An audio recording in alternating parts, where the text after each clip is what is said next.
وهيك الطريق لهلسنكي. شوفوا سبحان الله كيف البحر متجمد.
مع سلامون.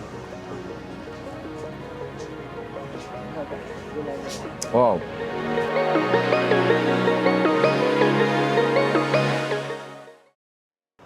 صباح الخير للجميع. أنا حاليا موجود بميناء تالين وراح أروح على دولة جديدة. الدولة راح أروح عليها هي فنلندا. راح أطلع من تالين لهلسنكي بالسفينة. سفينتي على 10:30. الساعة حالياً 10. رح نفوت ورح أوثق لكم كيف كل العملية بتصير. حتى باسبورت ما بنحتاج. رح أفوت لجوا وأعمل السيلف تشيك-إن وأطلع على السفينة وخليكم معي.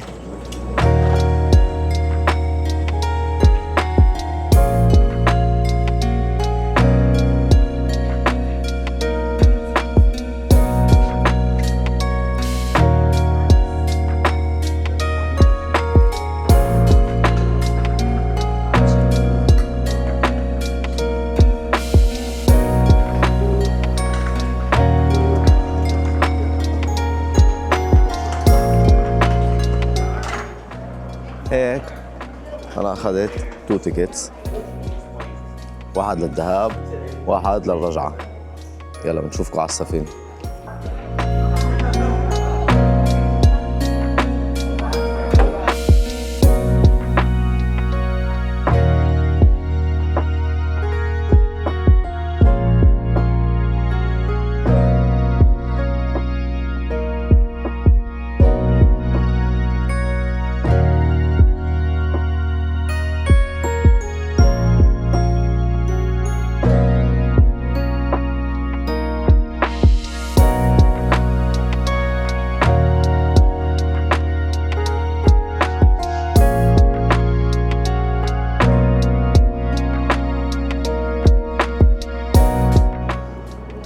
أنا وصلت على السفينة، حالياً راح أدخل عليها ونشوفها مع بعض.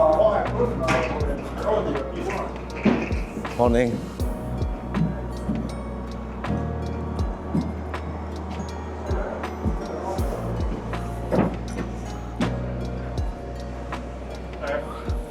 Morning.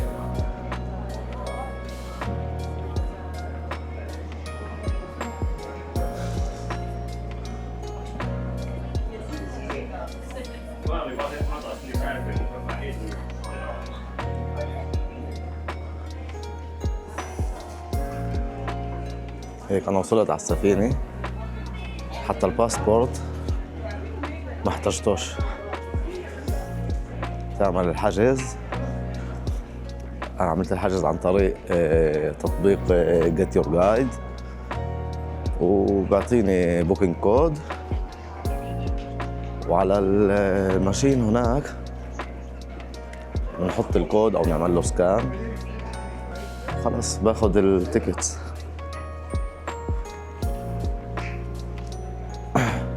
السفينة هي عبارة عن مول متحرك، فيها كتير دكاكين، أكل، عطور، كل براندز كمان موجودة، وكافيهات طبعاً. هسا بروح على أي محل بشي كافيه أقعد أشرب قهوتي الصباحية. على السفينة في كمان غرف، اللي بحب ياخد غرفة في غرف فيها تخت تقدر تنام، مع انه الرحلة هي كلها ساعتين يعني رح اشتغل. في جيم روم الأولاد إذا مسافرين مع أولاد، في جيم روم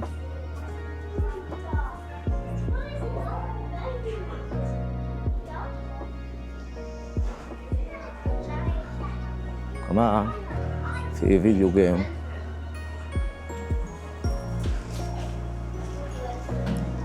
المسافرين مع أولاد يحكالوش الهم.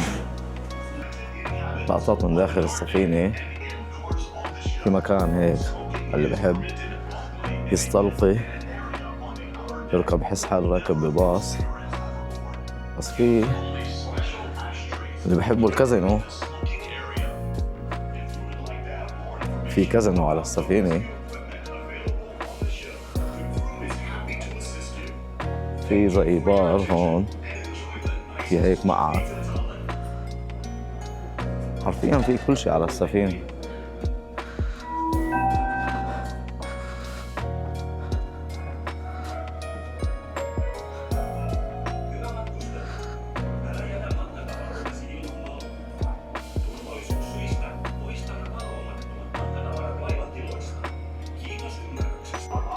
طيب هيك السفينة بلشت تتحرك.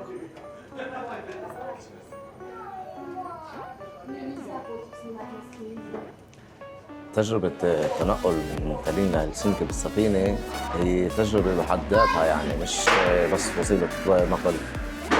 على السفينة زي ما حكيت في زي هي مول متحرك، في محلات للأكل، في كافيهات، محل تشتري منه جزازين، قواعد، أي إشي. غير عن هيك في هون كمان شفت غرفة فيديو جيم للجيمرز اللي بحب الألعاب الفيديو بقدر يمضي الوقت هون.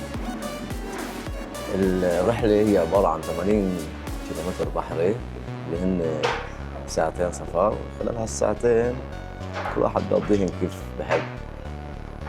أنا مشيت بالسفينة ولفيت شوي لأشوف وين بقدر أقعد بأي كافيه، وكنت بفضل حد الشباك، ولا محل لقيت فاضي غير هالمحل اللي هون. على هذا المحل على المرجيحة، فالسفينة تقريباً فل. على السفينة بشكل عام بنلاقي ناس رايحة تشتغل من هلسنكي لتالين أو من تالين لهلسنكي، طلاب جامعة، مجرد ناس رايحين يقضوا نهارهن هناك ويرجعوا. بشكل عام سكان محليين، وإضافة لهيك في سياح. واحد مثلي يعني كمان مسافر من بلد لبلد، طالع من هالدولة للدولة اللي وراها. المسافة زي ما قلت كلها ساعتين، يعني تقدر تقضي نهارك، تطلع الصبح بكير ترجع آخر النهار.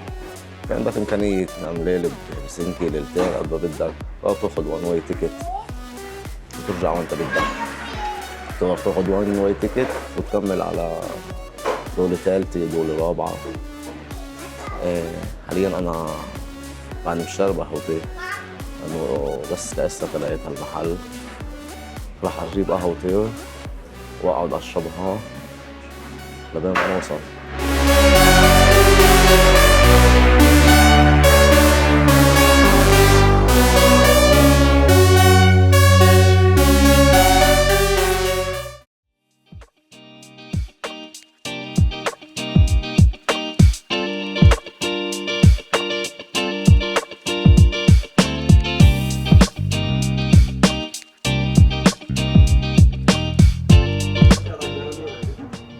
رجعت لكم كم مرة منظر لازم تشوفوه، مجبورين تشوفوه. شوفوا سبحان الله كيف البحر متجمد.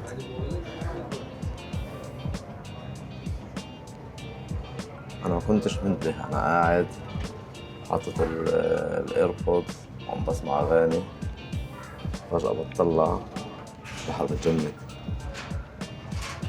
أنا قبل يومين كنت عم بمشي على البحر، بحر البلطيق متجمد، وهون أنا بالسفينة بقلب البحر المتجمد. سبحان الله. وهيك الطريق لهلسنكي.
طيب هيك احنا وصلنا هلسنكي، على هذا الترمينال وصلنا، ترمينال 2.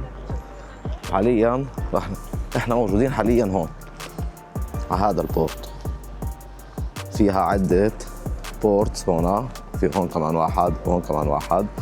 حاليا احنا موجودين هون، راح نزور الكاتدرائية. الكاتدرائية هي تعتبر أهم معلم بهلسنكي، وهي هي خريطة البلد اللي راح نزورها.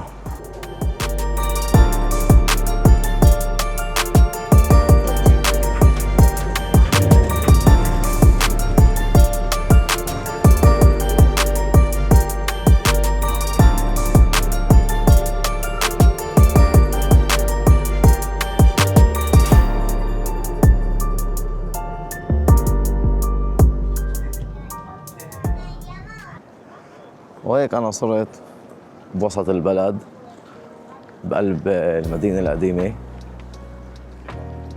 هون العمارات، بداية البلد القديمة. في هذا التمثال مش عارف لشو برمز، بس كتير حلو، بالمدخل للبلد القديمة هذا. حاليا أنا حمشي بقلب البلد القديمة، وخلال المشي راح نحكي شوي عن فنلندا وعن هلسنكي كمان اللي هي العاصمة. فنلندا سكانها، السكان الأصليين عايشين من، يعني دائما كان في تواجد لناس هنا من آلاف السنين، بس من سنة 1150 كانت تحت الحكم السويدي، وهي كمنطقة أو سكان أصلهن سويديين بالأصل، وبقيت هيك لحد 1809 صارت تحت الحكم الروسي، الإمبراطورية الروسية، لحد 1917 أعلنت استقلالها بعد الثورة. فنلندا عدد سكانها تقريبا 5 ملايين ونص حسب التعداد الأخير.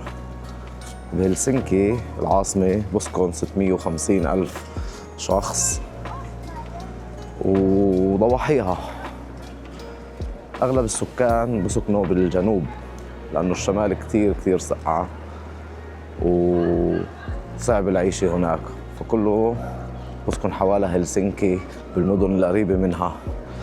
بالشمال في مناطق ممكن تطلع بالسيارة وتسوق لمدة ساعتين بدون ما تشوف ولا بيت ولا أي إشي يعني. واللي بعرف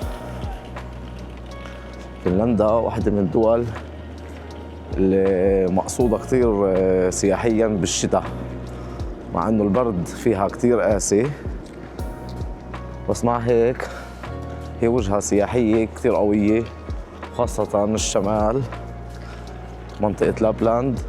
بيطلعوا يشوفوا الشفق القطبي، ظاهرة عجيبة بتصير كل سنة تقريبا من شهر نوفمبر لحد شهر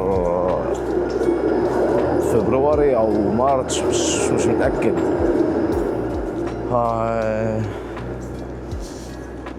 واللي ما بعرف، فنلندا تعتبر شعبها من اسعد الشعوب بالعالم. هي دولة اسكندنافية، وتقرير السعادة للشعوب هي مش دائما بس كثير مرات دائما بتاخذ شعبها من اسعد شعوب العالم. وهذا برجع للامان والاستقرار اللي عايشينه الشعب، الثقة بينهن وبين الحكومة، التعليم عندهن مش كواجب، انه سنين التعليم الالزامية هون مش 12 هن 9 بالنسبة للتعليم بفنلندا، وما بيعتمد على الواجبات المنزلية والاختبارات المتكررة خلال السنة. بيركزوا على الاستقلالية، على بناء بيئة مريحة للطالب، على العمل الجماعي، على الثقة بالنفس كمان. وغير هيك أسباب السعادة للشعب كمان العمل، الكارير تبعت كل شخص. العمل هنا ساعات العمل للشخص هون تقريبا 40 ساعة بالأسبوع، غير عن باقي الدول اللي هي تقريبا بين 55 و 60 ساعة بالأسبوع، وأنا 40 ساعة واستكفوا. إن حرفيا يعني بآمنوا اشتغل عشان تعيش، مش عيش عشان تشتغل. فعندهن وقت كتير للراحة، وقت للعائلة. وقت العائلة والراحة كتير مقدس عندهن، وهاي واحدة من الأسباب اللي بتخلي الناس والشعب هون سعيد. واللي ما بعرف، زي ما قلت أنا 5.6 أو 5.5 مليون عدد سكان فنلندا، وفي عندهن 3 مليون ساونا، يعني كل عائلة في عندها ساونا. ثقافة الساونا هون كتير قوية. وكمان معلومة، إذا بدول البلطيق كان في، ذكرت إنه مساحاتهن 50% منها غابات، وهون حوالي 70% غابات. فعشان هيك كمان منطقة الشمال مش مأهولة، معناها هي لو تطلعوا على خريطة فنلندا تعتبر كبيرة ورايحة بالطول. فكتير أماكن مش مسكونة ومش مأهولة بالمرة يعني. بهاي الفترة من السنة اللي هي الفترة الشتاء، كتير ناس بزوروا لابلاند سياحياً عشان يشوفوا الشفق القطبي وعشان يستمتعوا بالثلج والأجواء الشتوية. طيب أنا حالياً طريقي للكاتدرائية، نروح نشوف الكاتدرائية.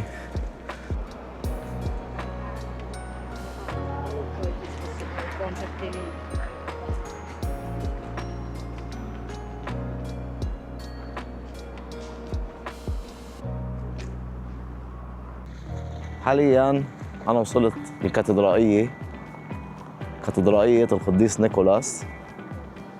والكاتدرائية انبنت سنة 1859، وهاي اللي قدامها السينات سكوير، هاي الساحة اللي قدامها. الكنيسة الكنيسة مبنية بأسلوب روسي كلاسيكي. حتى الساحة اللي هون هي شبيهة بسانت بطرسبرغ الروسية، لأنه زمان قبل قيام فنلندا كانوا بدهم يحولوها لعاصمة روسية شمالية. يعني كان في هدف إنه يحولوا هاي المنطقة سانت بطرسبرغ فنلندا. مش عارف زبطت معي ولا لا، أما الطراز هو كلاسيكي روسي. حتى الكاتدرائية مثل الكاتدرائيات الروسية المعروفة بالقبة الغامقة والمدورة بهذا الشكل. طيب هيك احنا بنكون شفنا كل شيء من تحت. لازم نطلع لفوق نشوف المنظر من فوق كيف بيطلع. هيك بنكون طلعنا لفوق نشوف الكنيسة الكاتدرائية من العالي. وهاي هون الساحة، الشمس شوي ما بتخلينا نشوف منيح. هاي السينات سكوير من فوق، الدرج كله تلج بس في ممر عن الجنب للصعود أو النزول بس من هون. هون ما بقدر أحكي كتير حتى لو عملنا المكان، بس راح نحاول نتفرج على الكاتدرائية من جوا.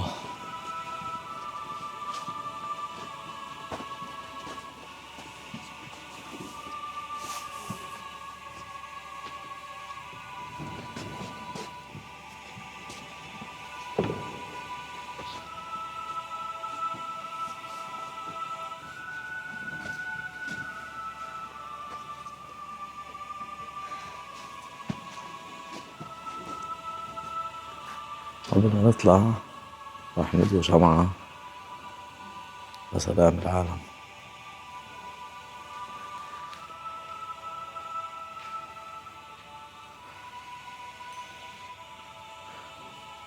نتأمل السلام يا عم بالدنيا، هذا أهم شيء. قبل ما نطلع من السنات سكوير ساحة الكاتدرائية هون مكتب استعلامات للسياح. بيعملوا كثير رحل وكثير اكتيفيتيز اللي بحب. طبعا في كثير منكم بحب يعمل مغامرات زي جيت سكي، زي سنابلينج، او رحلات مسائية. في ناشونال بارك، في كمان رحلات على الجزر اللي حوالي هلسنكي عن طريق الفيريز. الفيري تقريبا شي نص ساعة، وكل 40 دقيقة بيطلع فيري للجزر اللي حوالي هلسنكي. في كتير اكتيفيتيز تعملوها. هذا مكتب استعلامات هون للسياح، تعالوا زوروه، وكل واحد حسب هواياته. طيب حاليا أنا راح أروح على الماركت سكوير، راح نشوف شو في هناك وبلاقيكم هناك. يلا هون وصلنا على الماركت سكوير، وهي بتيجي على البحر البلطيقي. في هون مينا، من هذا المينا بيطلعوا بالفيريز هاي للسويد. هاي هون الأكشاك ببيعوا فيها سوفونيرز، طوائف. في هون بهاي عشو هاي الخيم البرتقالية زي كافيهات فيها شغلات سخنة وأكل وكعك وهوت دوغ.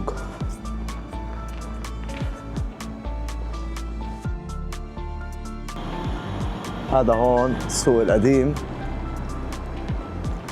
السوق هذا عمره مئات السنين، كاتبين عليه من فوق تأسس 1889. بهذا السوق نقدر نشوف الطراز الروسي. وجوا السوق هو اليوم مسكر عشان اليوم الأحد بحظ السيء، بس بالسوق بنقدر نلاقي كثير أكلات محلية وأغلبها أسماك. منطقة فنلندا تشتهر بسمك السلمون والأكلات البحرية. كل السمك المدخن هون بنلاقيه. شغلة حابب كنت أجربها هي شوربة السلمون، بس أكيد راح نلاقيها بالماركت سكوير هناك بالخيام البرتقالية، فراح أحاول أدور عليها وألاقيها وأجربها. طيب أنا حالياً راح أجرب السلمون سوب، شوربة السلمون لأول مرة. يلا.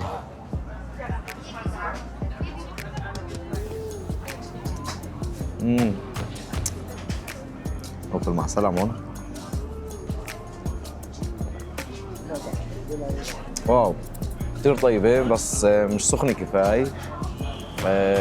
ممكن بمحلات تانية نلاقيها أطيب وأسخن، بس كتير مقبولة وكتير طيبة.